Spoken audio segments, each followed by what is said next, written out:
Welcome back to the Deep Dive. All right, today we're going deep on these Think and Act Locally ebooks. From tomsfreebooks.com, yeah. Yeah, exactly. And it seems like they're all interviews with people who, well, how did Tom Woods put it? People who challenge the idea that the American establishment always has our best interests at heart. Right, yeah.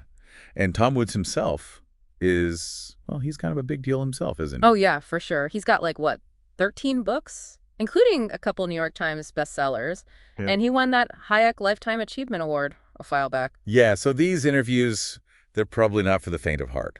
So first up, we have Michael Rechtenwald, a former NYU professor. Yeah, he got into some hot water for his critiques of safe spaces and trigger warnings. Ooh, that's got to be a touchy subject, especially at a university. Definitely. Especially since he actually started out as a Marxist. Really? Yeah, but he became disillusioned with how he felt the left was handling free speech and academic discourse. So he was like, hey, wait a minute. Pretty much. And he didn't hold back either, criticizing safe spaces and trigger warnings very publicly. He even did an interview with the student newspaper and wasn't shy on Twitter either. So he basically threw a grenade into the system. Yeah, you could say that. And NYU's Diversity, Equity, and Inclusion group was not happy. Oh, I bet they weren't. Nope, they put him on paid leave right away. Paid leave. Yep. Which raises some questions about how inclusive they really are if they're silencing dissenting voices. I mean, isn't the point of diversity to encourage open discussion? Yeah, you would think. Yeah. So what happened to him after the paid leave? Well, he describes it as this unpersoning experience. Unpersoning. Yeah, like colleagues wouldn't even make eye contact with him, wouldn't share an elevator. That's intense. Oh, and they moved his office. Where to? Siberia. Pretty much. They stuck him in a practically isolated office in the Russian department of all places. Wow, the irony is thick there. Yeah. Being moved to the Russian department for criticizing safe spaces. Yeah, definitely makes you think. And it seems like this whole ordeal made him really re-examine some of the ideologies he used to believe in. Like what?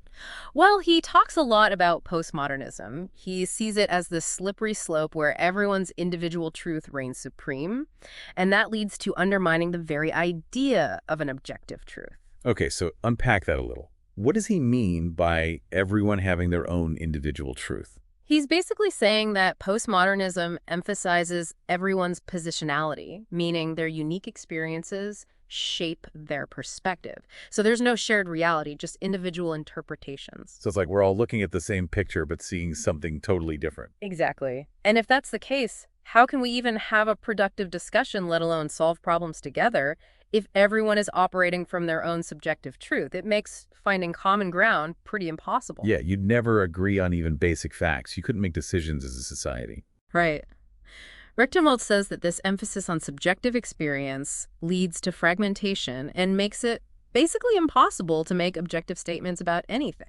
It's kind of like postmodernism rejects any overarching narrative, any meta-narrative, but then becomes a meta-narrative itself. Yeah, exactly. It's a bit of a paradox. Mm. And it definitely leaves us with a lot to think about when it comes to navigating a world where everyone claims their own truth. So a world where everyone's right, even when they're contradicting each other. Yeah, something like that.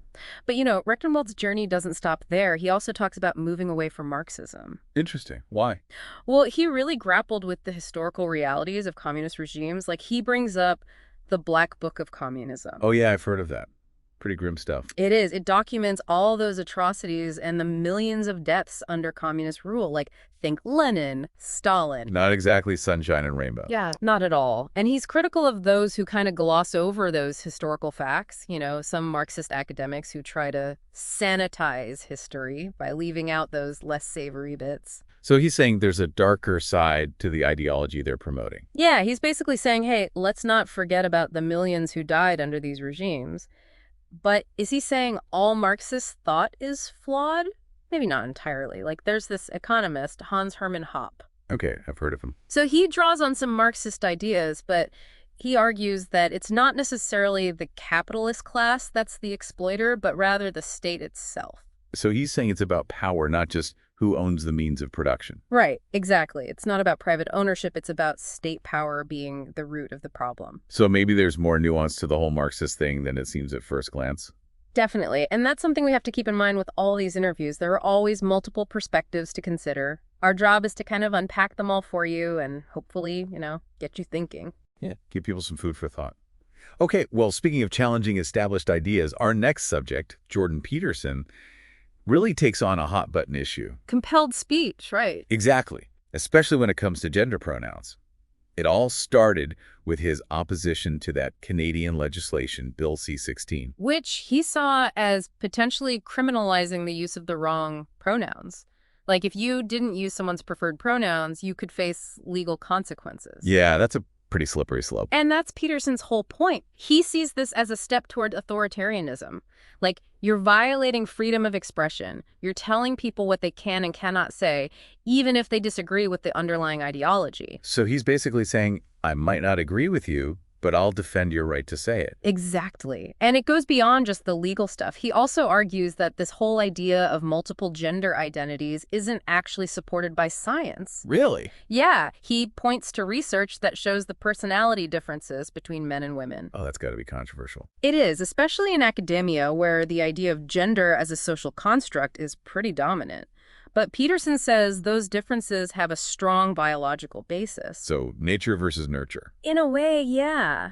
And he points out the irony of people who are pro-science on other issues, but then readily dismiss biological science when it comes to gender. Yeah, that's kind of a head-scratcher. It is. And he brings up some fascinating research about Scandinavian countries. Like, they've really tried to create these gender-neutral societies. I've heard that. But, ironically, it's actually led to increased personality differences between men and women. Whoa, really? Yeah. So instead of everyone becoming more similar, they've become more different. Yeah, it's pretty wild. It really makes you question whether there are these unintended consequences to trying to engineer society in a certain way. Like, are we messing with something we don't fully understand? Maybe so. But this is all just one part of Peterson's work. I mean, he's also really big on self-authorship and personal development. Right, I've heard of his programs. Past authoring, present authoring, and future authoring.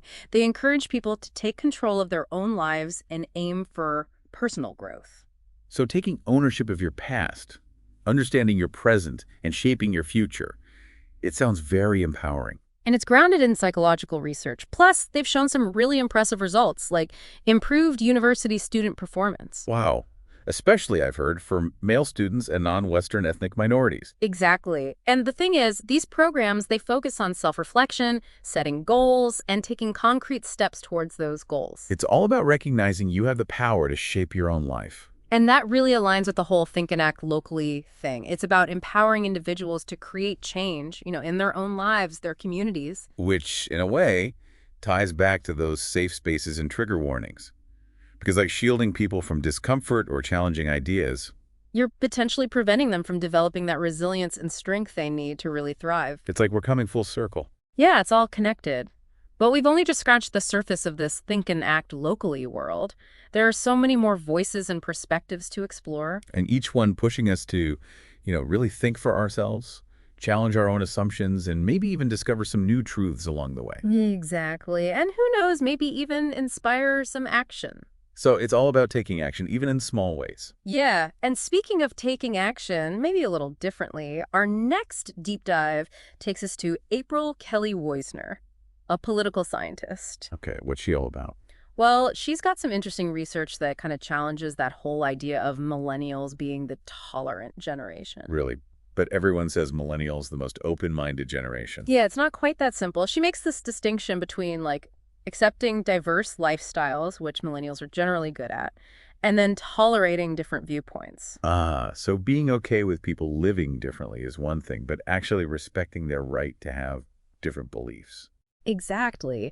And Kelly Woisner says that true political tolerance, it's about being willing to extend basic rights, like free speech, even to those we really disagree with, like even our political enemies. So even if you think someone is completely wrong, they still have the right to say their piece. Right. It's about recognizing that even people we find offensive have that right, which is where her research gets really interesting because she's found that millennials, while they're accepting of diverse lifestyles, they actually score lower on political tolerance than older generations. Whoa, really? That's surprising. Right. I mean, everyone always talks about millennials being the most tolerant. So what's going on there? Well, she thinks part of it is how the left, which, a lot of millennials lean towards, how they view free speech.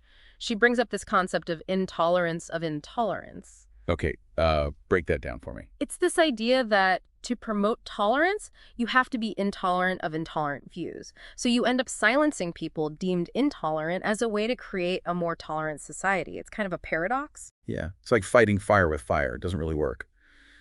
But who decides what's intolerant in the first place? And couldn't that be used to shut down anyone with an unpopular opinion? Exactly. That's the big question. Kelly Wassner points out the danger there. Like, are we really promoting tolerance if we're silencing dissent?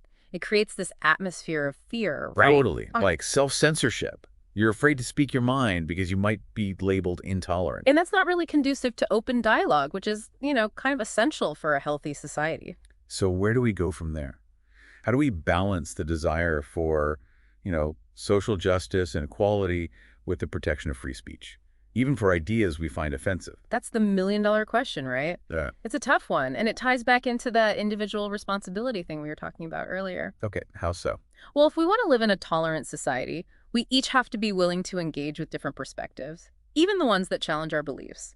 And that takes courage. It's not always easy to hear opinions that make us uncomfortable. But you know what? Maybe that's where the real growth happens. Absolutely. Okay, ready for our next interview.